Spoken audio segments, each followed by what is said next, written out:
KidsLife, welcome to our series, Challenge Accepted. Great sports moments tend to involve people who accepted a big challenge, and it required courage and the ability to keep going. In this series, we'll be learning how we can be brave enough to say yes to the challenges that we face. Jesus accepted many challenges, and when we learn about the stories about him, that can help us go through difficult things as well. And we can find courage in Jesus because he went through hard things too. We can be strong and courageous with Jesus because he helps us through our hard times. Before we get into our message, let's go over our memory verse. It's from 1 John chapter 5, verse 5. And it says, "Who is it that overcomes the world? Only the one that believes that Jesus is the Son of God." KidsLife, let's get into Grow TV. Here we go, boys. Come on, let's take it home. Ho, eat that, shoot. Come on, pass it, ho. Oh, hey there, you chicken nuggets. And welcome to Grow TV. Home! Welcome to Grow TV. Hosted by Carl. Where we have fun with our friends, talk about Jesus, and go over everything the Bible has to offer. Now once again, welcome to Grow TV. All right. Let's see what games are on today. Nothing. What to do. I don't have any board games. Maybe I could invent a game? That's it! I'll invent a game! Here we go! Thinking cap is on. All right, let's think. A game.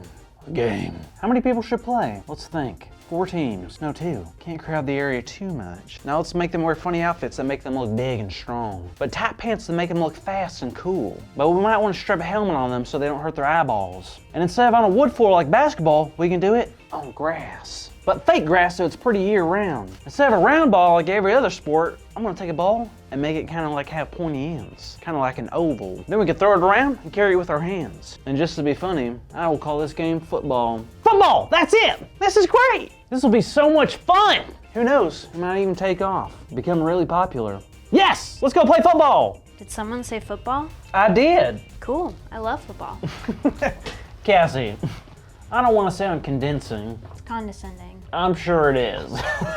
But you couldn't love football because you don't know what it is. I'm pretty sure I know, and everyone else on the face of the planet. What are you talking about? I just invented it. Well, sorry to tell you, but somebody invented it first.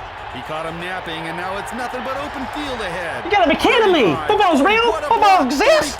You gotta be kidding me! It's okay, Carl. It's an honest mistake. I don't know, Cassie. This feeling is awful. Thinking you know something and BAM! It all changes. I get it, Carl. You can probably understand how Peter, James, and John felt. Really? When? Well, do you remember the story of Transfiguration? It sounds familiar. Well, Jesus was walking up a mountain with Peter, James, and John. Why? Because Jesus had a plan. Why? Because Jesus needed to do something. Why? I don't know, but when they got up there, something really crazy happened.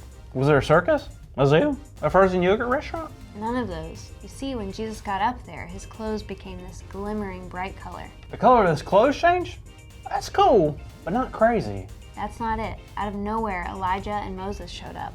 What do you mean Elijah and Moses? The Elijah and Moses? That's not possible. Well, it happened. They showed up and they started talking, and Peter, James, and John couldn't believe their eyes. I bet. Golly, I want to be able to stop talking. Well, that's what Peter did. He started talking, and then in the sky, there was this huge cloud that covered it. Oh, well, great. Just when it starts getting good, it starts to rain. Well, you'd think that, but no. Suddenly, a loud booming voice came from the cloud. Hold up. I was fine with all the clothes changing, Elijah and Moses, and then the cloud coming down, then it starting to rain, but it didn't rain. And a voice came out of it. A talking cloud? You're kidding me. What? That can't be real. Well, it is. And the best part of the story is that voice was God's. Incredible. What did God say? That Jesus was truly the Son of God, and we should listen to him. Wow, I bet that opened their eyes. What do you mean? Well, I can imagine that even though they were devoted to Jesus, they probably didn't know who he really was. You're right. A lot of people just thought Jesus was a super gifted teacher or prophet. Yeah, but now this happens. There's no question whatsoever. Jesus is the Son of God. Yep, Even though it was the truth all along, they didn't really know until that moment. Kind of like your whole football invention, huh? Oh, so you admit I invented it. Well, you thought you did anyway. Even though football was a thing long before you made it up, you didn't believe me until I showed you on my phone. After that, there was no more doubts that football was real, right?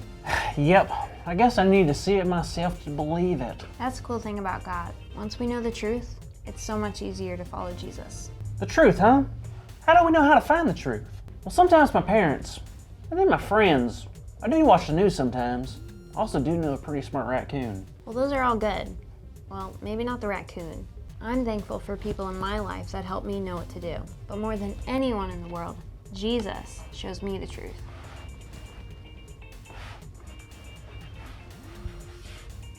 Cassie, you want truth?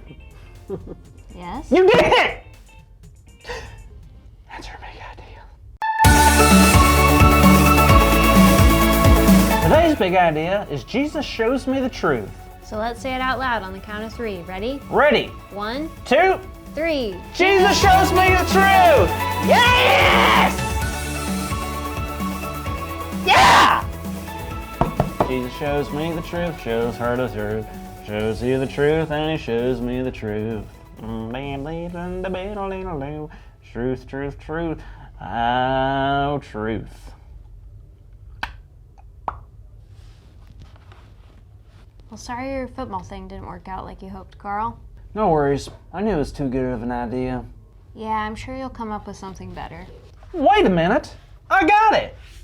You take a fast car kind of thing, but you take the wheels off. You put that car on water. You can drive this car on water. Then you take some sort of rod or stick and you put some like clear string in it. Maybe attach something sharp on the end like a hook. Then you take some other little fish, put the little fish on that, throw that in the water, and you do this kind of thing. And then you can catch something like a bigger fish. Yeah, that's called fishing. Come on! See you next week, kids. Yeah. Are you sure? Thank you for watching, and tune in next week for a new episode of Pro TV. Kids Life, why do you think it's important for us to know the truth? Lots of things in our life will tell us how to live our lives. Music, movies, social media, celebrities, our peers, our friends, and family. There are so many ways we can get information about how we should live. But most of these places won't give us the truth. The only real place to get truth is from Jesus himself. Because Jesus wasn't just a man who walked the earth and talked about God. He is God himself. And how do we know this? Today's Bible story about the Transfiguration shows us who Jesus really is. Transfiguration is when something transforms or changes from one thing into something completely different. Though Jesus had the appearance of a human man, in this moment, Jesus' clothes transformed into a dazzling white, and Elijah and Moses appeared and were talking with him. Suddenly, a cloud appeared and covered them all, and a voice came from the cloud and said, "This is my son, whom I love. Listen to him." This was the voice of God. Jesus' transfiguration showed Peter, James, and John that Jesus truly was the Son of God. Jesus showed the disciples the truth. Jesus truly is the Son of God, and that's why we can trust him to show us the truth too. We don't have to listen to everything else in life that tries to tell us how to live. Jesus is the only one that can show us the truth. So true. Let's go over our big idea one more time. 1, 2, 3. Jesus shows me truth. Thanks again, Kids Life. We'll see you back here next week.